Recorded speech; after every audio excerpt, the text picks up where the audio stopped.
Okay, everyone, we'll go ahead and get started with the 10:30 session.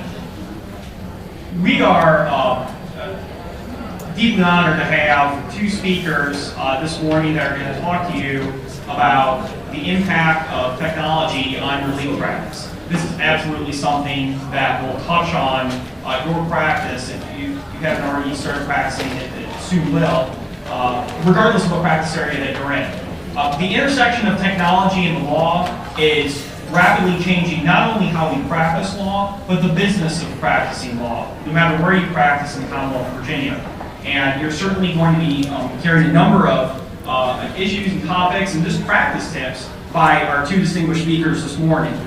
We have Sharon Nelson and her husband John Simek. They are the president and vice president of Sensei Enterprises in Northern Virginia. They are noted experts around the country on the use of technology in litigation, electronic discovery. Mr. Simek is a digital forensics technologist who's testified as an expert witness on these issues. Ms. Nelson is an attorney here in Virginia who's the current president of our Virginia State Bar. She also has a fantastic podcast called the Digital Edge Podcast. I actually recommend to all of you.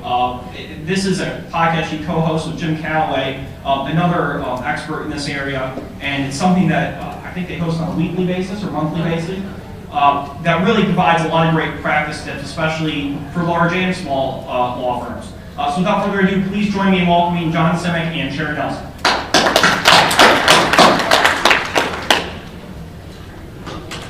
Well, good morning, everyone. As always, you look ridiculously young. That's a problem I have every year when I do this. You get younger. Obviously, I do not, but it is great to see you. We're going to talk to you this morning about technology in your law practice, but we don't have nearly enough time, so you're going to have to regard this as a sampler, because that's the best we can do. You can ask us questions throughout. We're happy to take any questions that you might have. Alternatively, when this session is over, I believe there's another one, so we will be out in the hall. So if you have questions at that point and want us to stick around and answer them, we're happy to do that. Why should you listen to these people? Well, I think Rob tried to give you some reasons, but we have written, I think this is what edition is this? The 6th or the 7th edition of? I give up. It's all right, I give up too. But in any event, the 2014 edition of the Solo and Small Firm Legal Technology Guide will be out in January next month. So we have written this now for a number of years. It's been very well reviewed. And as you can imagine, to be able to know enough about all the kinds of technology to write this kind of book, we spend a lot of time just reading and keeping up to date so that we know what we're talking about. And even though we do, technology moves like this. And so what we tell you today, in 6 months, a year, is going to be markedly different. And we've seen whole software companies, legal software companies be bought up, implode, and the thing we recommended a year ago, we don't recommend at all today. Things like that happen. Probably the most significant thing I'm going to tell you today is the question of whether we are empowered or enslaved by these devices, to my mind, has largely been answered. I think we are both empowered and enslaved. I once wrote an article called Get Unwired or Come Unglued. And it's not a kidding kind of thing. You really have to be disciplined about cutting yourself off from technology. If you can't, you impact your marriage, your relationships. It's just phenomenal how much people have been tied to their technology. More than half of you, according to statistics, sleep with your smartphone either beside your bed or in your bed. This is not healthy. So we need to do something to make sure we use our technology effectively, but turn it off at times as well. Did you just see the guy that died last week with his iPhone? The iPhone was charging, and he fell asleep on his iPhone.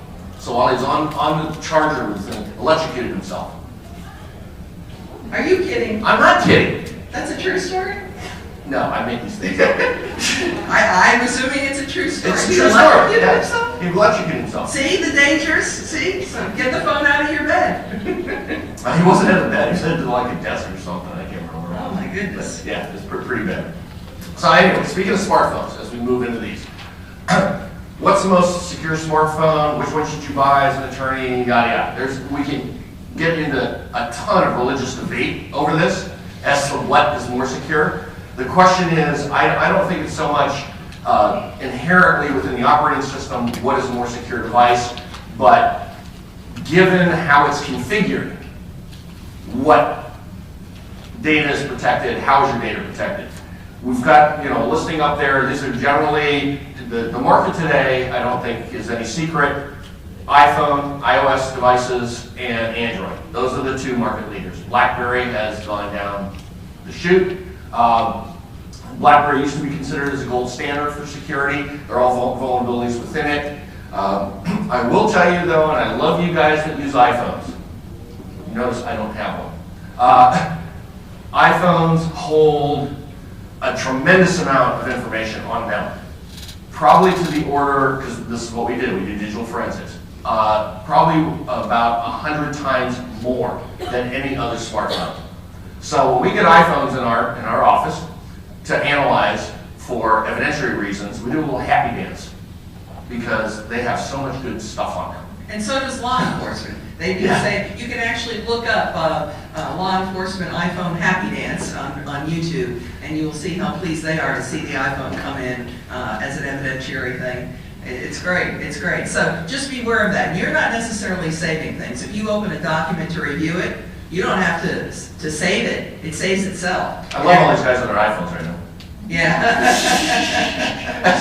They're probably tweeting, oh, I gotta sell this sucker.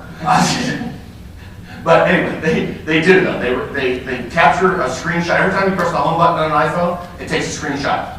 That's how they get that really cool zooming effect on there. So even though you did not intentionally save that information is saved on there. Every time you listen to a voicemail message, and you know that visual voicemail thing that's got that fancy fractal gizmo that dances around on your screen, as you play that message back, it actually downloads the sound file from your carrier to the phone, saves it there. So even if you delete the message from your carrier, that message is still on your phone that we can recover.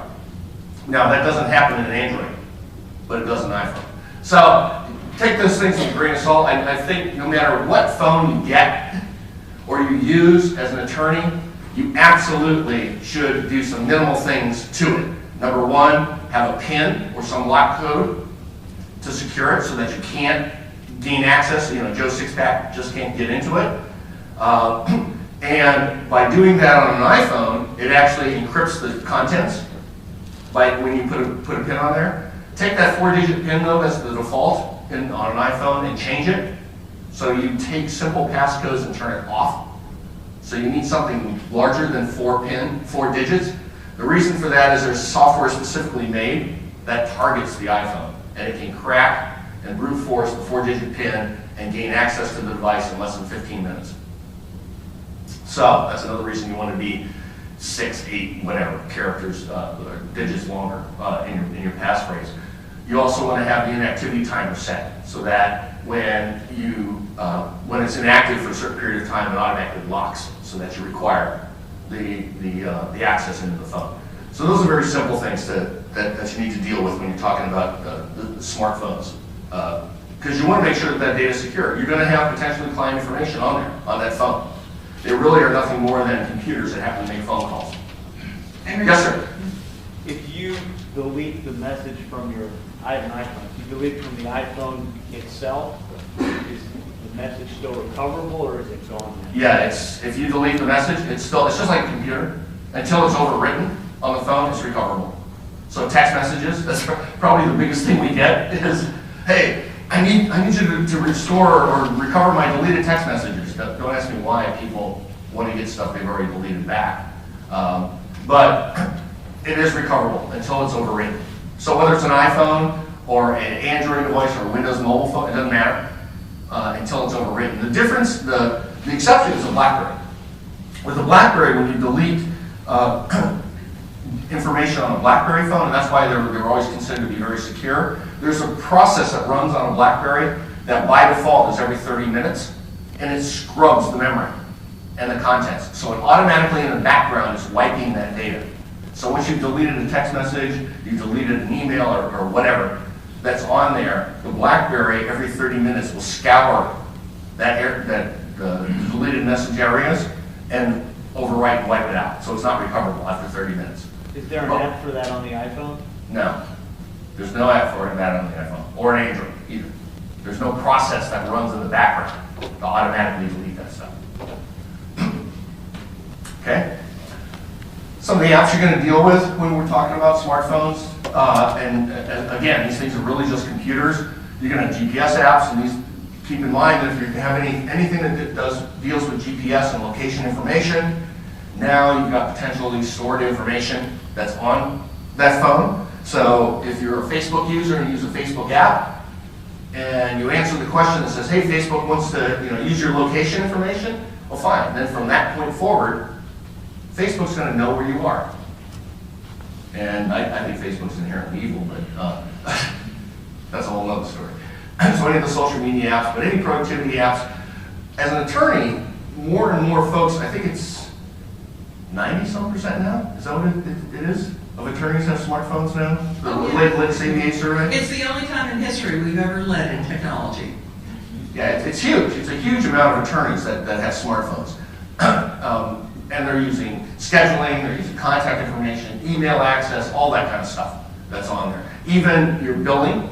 So you have billing apps that are on your phone. If they're not specifically on your phone, like Clio is an example, which is a case management system, cloud-based case management system, they have an iPhone-specific app for the phone so that you can gain access to your client matters, your client information, all that other stuff from your phone itself. But a lot of them, you're just using a standard browser, as well. So you're gaining access to client information via the browser.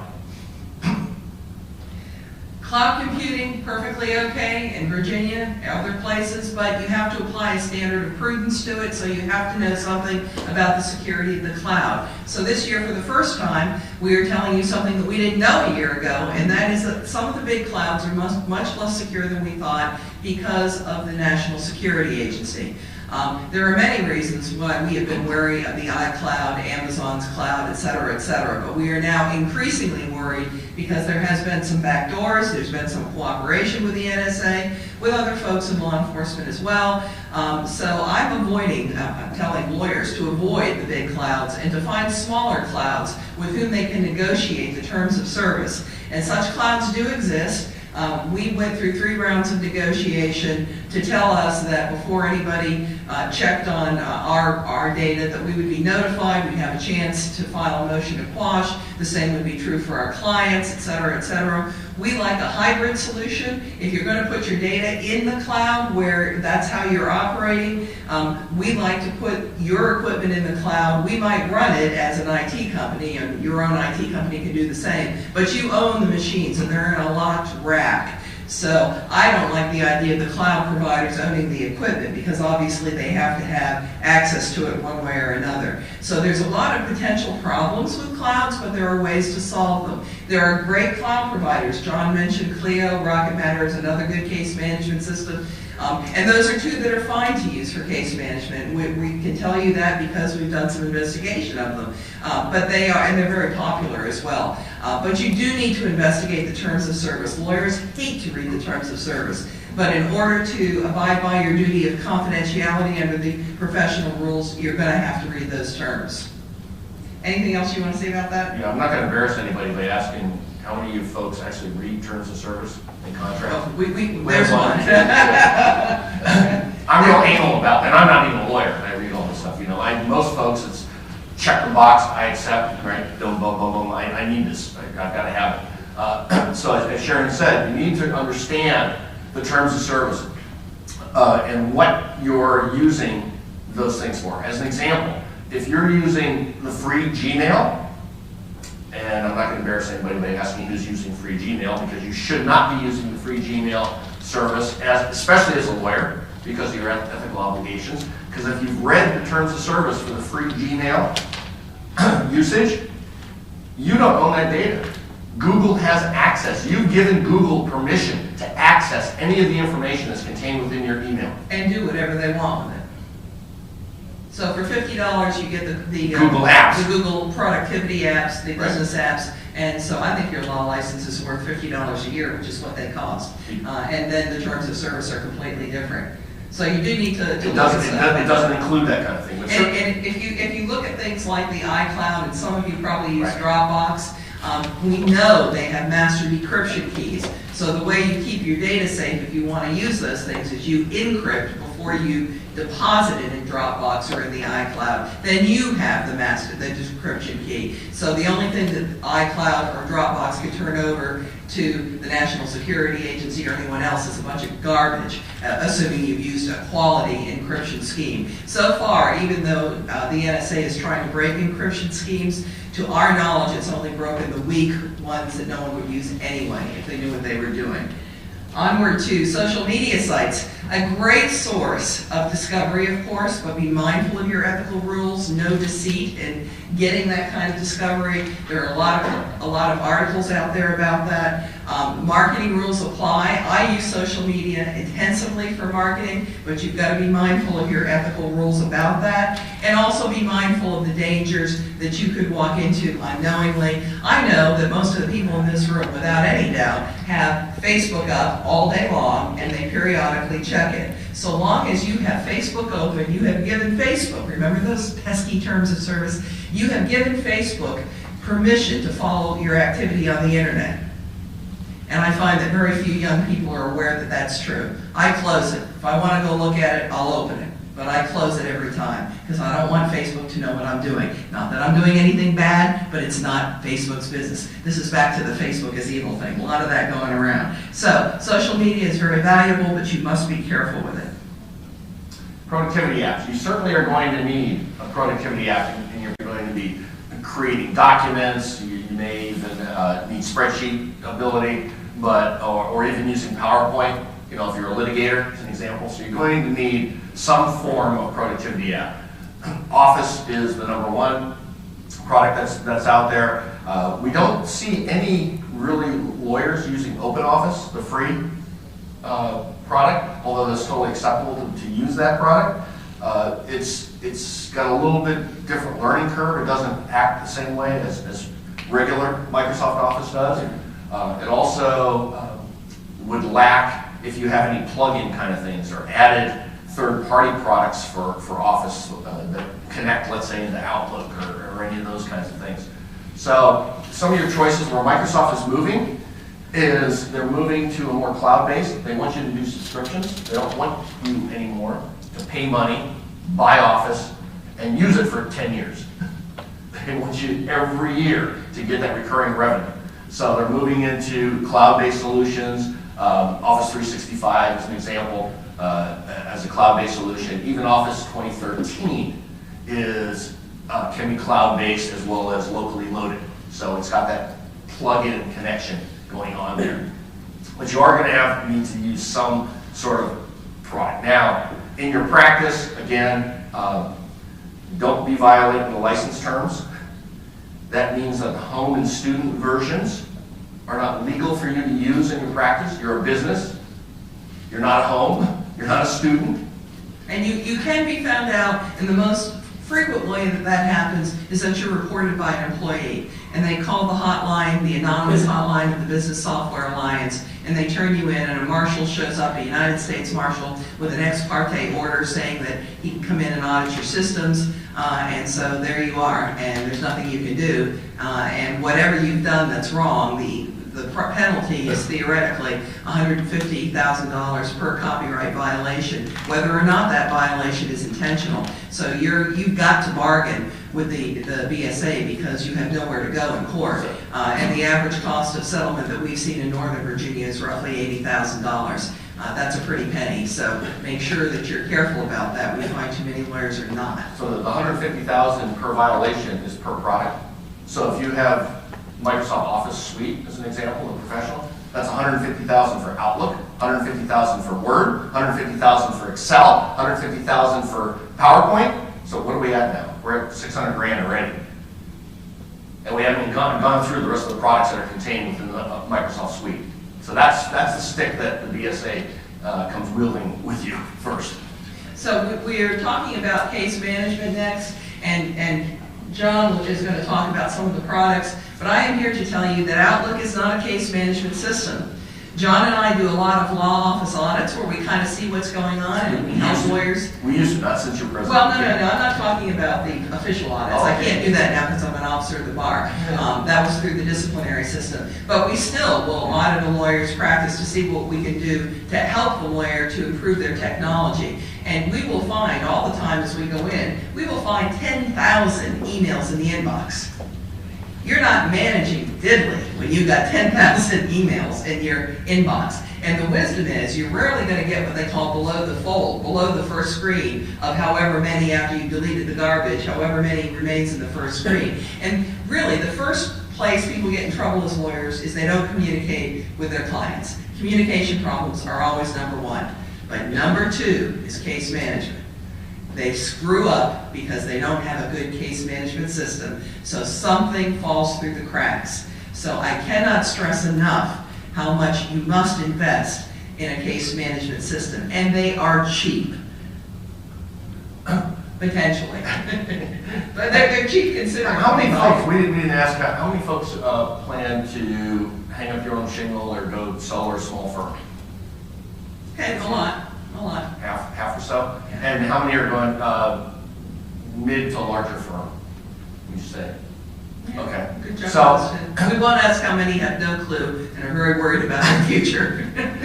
so you folks that are going to go in the mid or large firms, they probably already have some sort of a system in place for case management, so you're pretty well stuck with whatever that firm is already using.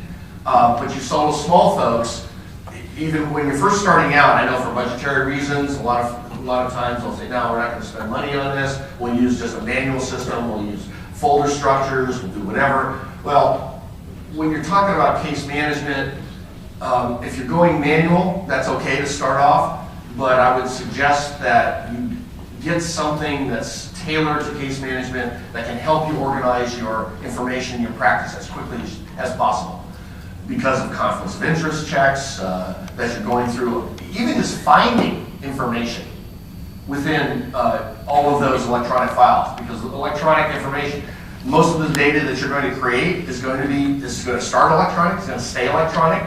If you spent 15 minutes a day trying to find a file somewhere that you could otherwise turn that into billable time, you're going to pay for your case management system in less than a month. So that's something, the math works there. So, but it amazes us how many folks, how many lawyers don't have some sort of automated case management system or practice management is another way to look at it. These are some of the leaders that are there. Practice Master is our personal favorite for case management. Clio and Rocket Manor, as Sharon talked about, those are cloud-based systems. So they're very popular within the Macintosh world, the Apple world, because there's very little legal specific software that's available for an Apple. So you end up using a browser, and these things, since Clio and Rocket Manor are web-based, they've seemed to have landed very, very heavily into the Apple world because all you need is a browser. But it's also remotely accessible too, so from your smartphone, etc. We see Amicus used as well in small firms. Time Matters is a very powerful product. Tends to be a little very complicated for most folks. And that's why I think a lot of folks kind of steer away from that. Although in larger firms, Time Matters is typically used there. Recently bought by LexisNexis, right? Well, several years ago. Well, yes. Several years ago, yeah. When you're bought by LexisNexis, sometimes bad things happen. So this is not one we would suggest. Yeah, it's surprising that it's still around, actually. Oh, okay. Remember that we're being recorded.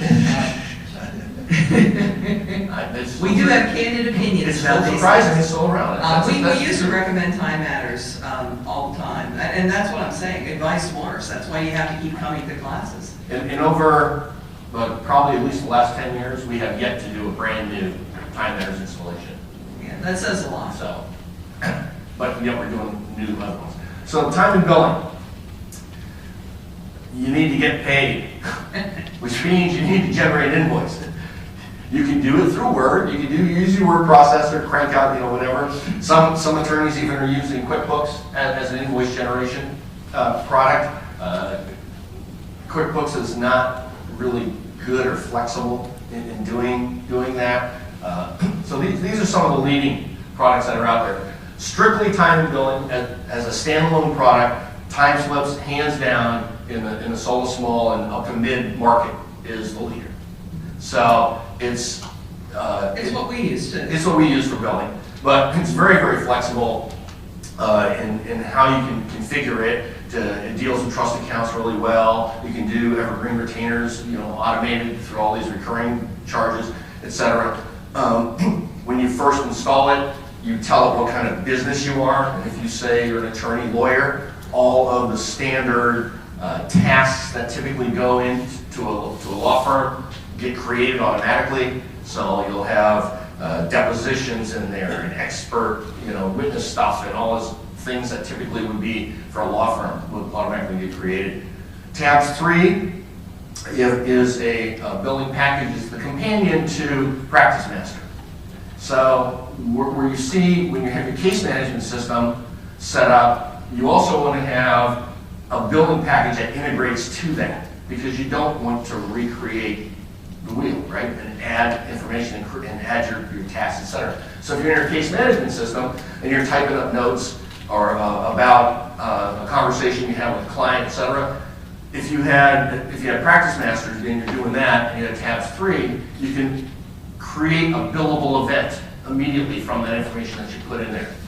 While you're creating, let's say you're drafting a contract in Word, you can, as you're typing that stuff, that time can be captured and then automatically create a billable event within the billing package. So those are the kinds of features that you want to look for. You don't want and electronic billing. Yes. Electronic billing is very important today.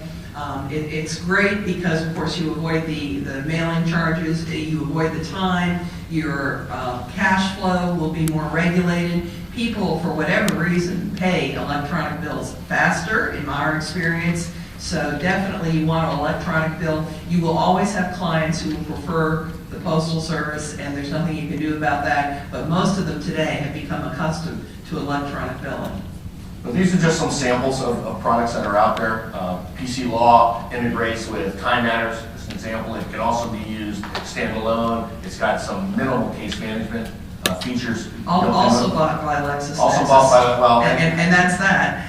And then Bill for Time. That's web. Bill for Time is primarily what you see for in the Macintosh world. That's a Mac specific. And then Chrometa, which plugs into Outlook. So you can actually see these, you can actually create as you're doing your email, capture that time as you're, let's say, responding to email and those kinds of things. So document management, in my mind, there is only one product, particularly for the solo smalls, I think John agrees, and that is WorldDocs. An excellent product. It's been in the same ownership forever and ever and ever. It is always well reviewed. It's always #1 in the surveys every year. So I wouldn't even look anywhere else. Just before we came, in fact yesterday, I received a copy of a new book published by the ABA called WorldDocs in 1 Hour for Lawyers by John Heckman. So if that's something that interests you, I think it's only $40. I would definitely pick that up and take a look at it if that's what you're going to do. So that's, I think, a very good recommendation. I don't want to spend a lot of time on security suites. I just want to tell you that security suites today do it all. You can't just have antivirus. You've got to have anti-malware. You've got to have anti-phishing. You've got to have something that will get all the bad stuff out. So these are enterprise level packages that will take care of all of your problems that way. And the two we use and like the most and install the most are Kaspersky and Trend Micro. There are others that are good. Semantic, these days we're starting to recommend it again. For a long time it was in the tank and we didn't recommend it, although we did at the beginning, then we didn't. Now we're starting to see it behave better again, so that's a possibility as well. But these have worked very well for clients and they scale. So it's all the way from small, at least through mid. I don't know if you'd say large, but at least through mid-sized firms. Large do? Yeah, okay, there you go. They'll go enterprise. But they'll also, because they're the suites and they cover, they'll have firewall, they have all this stuff. They also have mobility products too, so that you can install them on your phones, as well. So, and you should have some sort of protection there too. And I should say too that the #1 way that law firm data breaches tend to happen these days is through phishing. So these products that I showed you, they'll protect you most of the time, but if you're unlucky enough to be the first kid on the block to get these things, or they haven't got a signature yet to solve and prohibit these things from getting through, the way they've been most successful is that the bad guys will say that, you know, here is a document I'd like you to review, and it will appear to come from the senior partner, and there's an attachment. And because that to many people doesn't sound like anything dangerous and it appears to come from the senior partner, they will open it. And that means that somebody has done research and knows who your senior partner is. But they do, and we've had those kind of things come to us where they knew other people in our firm and they spoofed the email address. So you must be very wary and always practice safe computing, and everybody will have some IT person in their lives or a company or somebody on site that they can forward it to, or you can ask the senior partner if they really sent that email. It's safer than getting one of those terrible viruses like that crypto locker thing, is that the name of it, crypto locker? Ransomware. The ransomware, that you have to pay $300 to get a code to get your data unencrypted after the bad guys decrypted. And we've had more than one lawyer publicly state that they've paid the ransom because it was easier than trying to figure out anything else. It's better not to open something that looks potentially suspicious. Don't be clicking on stuff you shouldn't be clicking on. That too. So computers, certainly you're going to need to have one of these bad boys. We're not really seeing or purchasing much, if any at all, of desktop units. Period. Everyone's going laptops, they're going mobile. So whether it's a Mac device or whether it's Windows based, it really doesn't matter.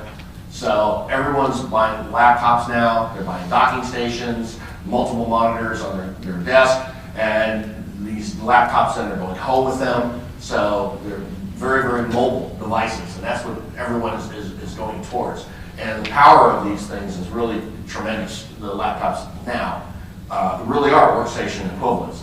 Sharon and I both do that. We have laptops as a primary. When we go into the office, we have a docking station. You just slap that into there.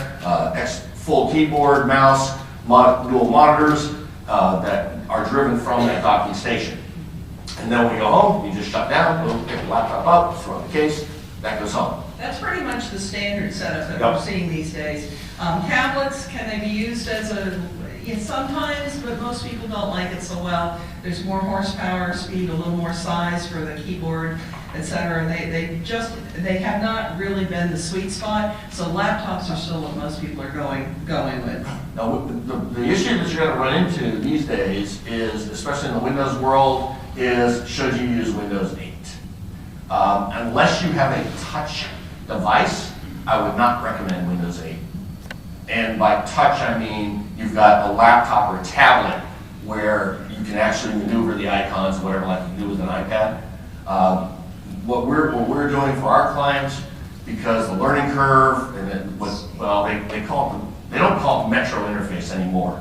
They stopped calling it that. I can't remember what term they use, but Microsoft has gone to great lengths to say it's not called Metro.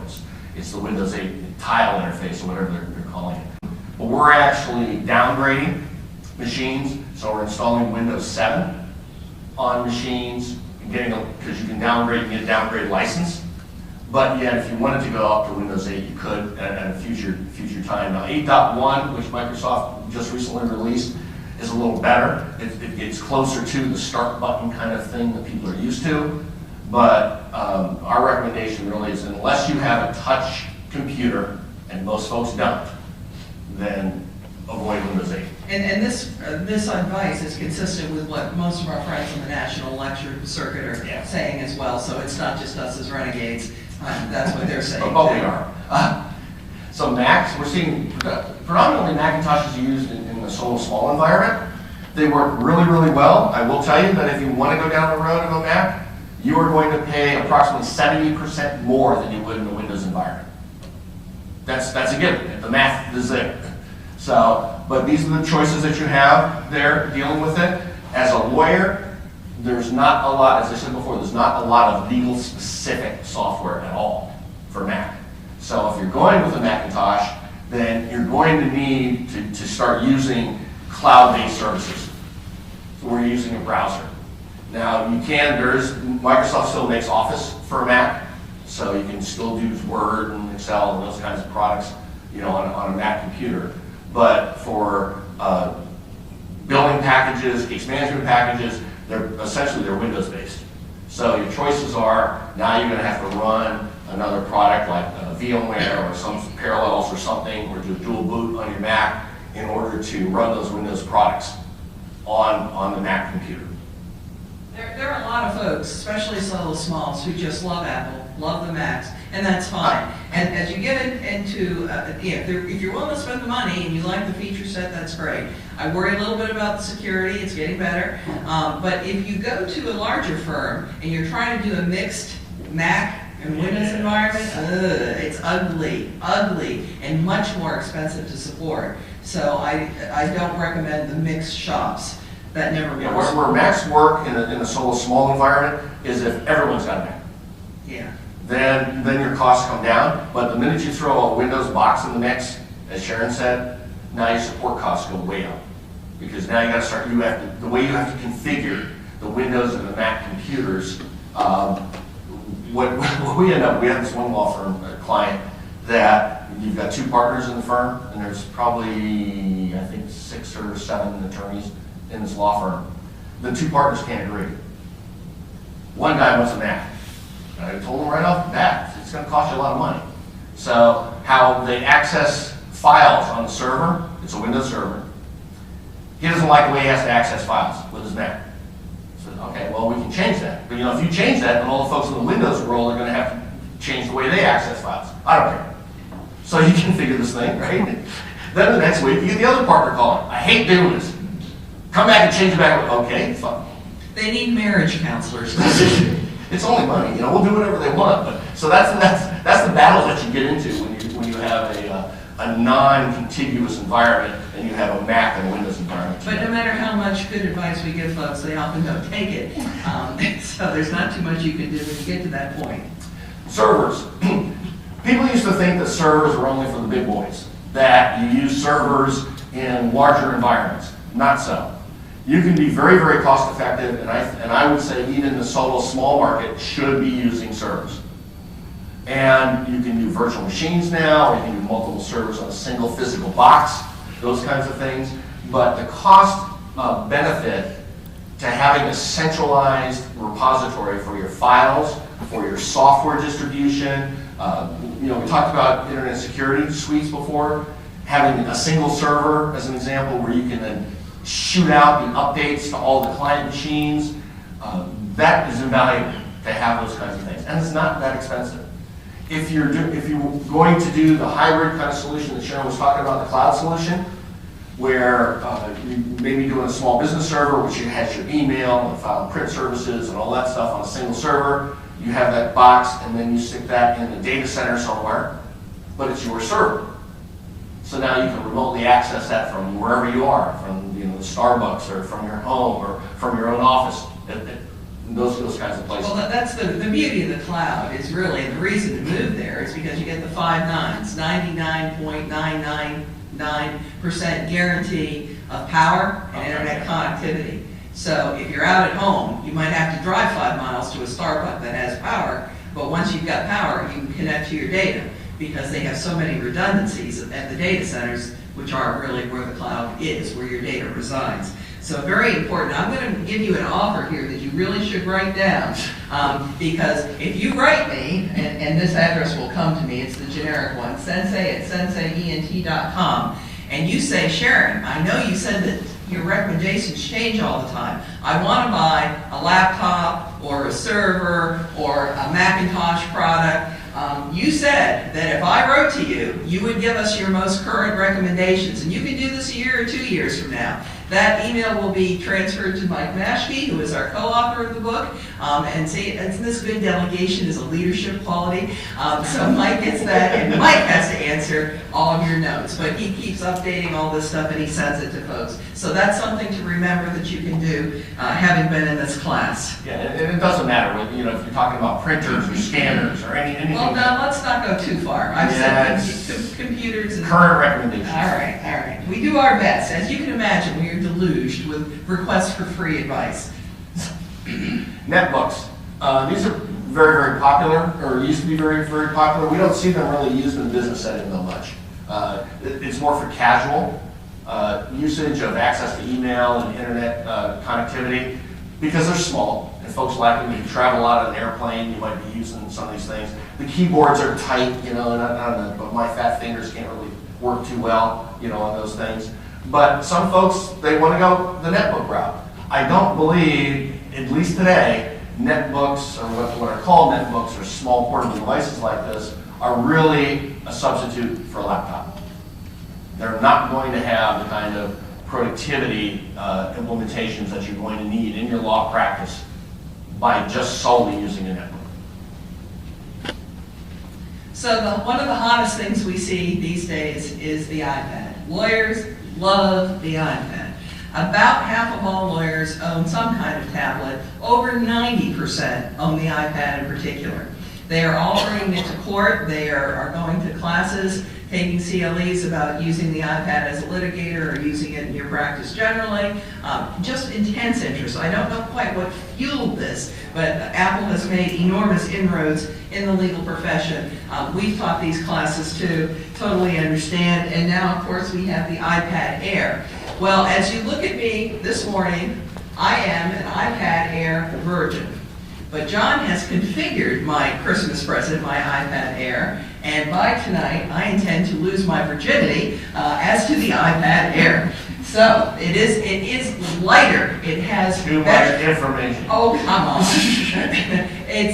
It is noticeably lighter and easier to hold. I haven't spent a lot of time with it in every other aspect, but those of my friends who have, John, you understand, really is a maverick. But it's a whole 8 ounces lighter. You know, you feel it. You know? If you hold the iPad a lot, it's hard to do in an airplane. You do feel it. But those a can of beer is heavier. Does somebody have a muzzle?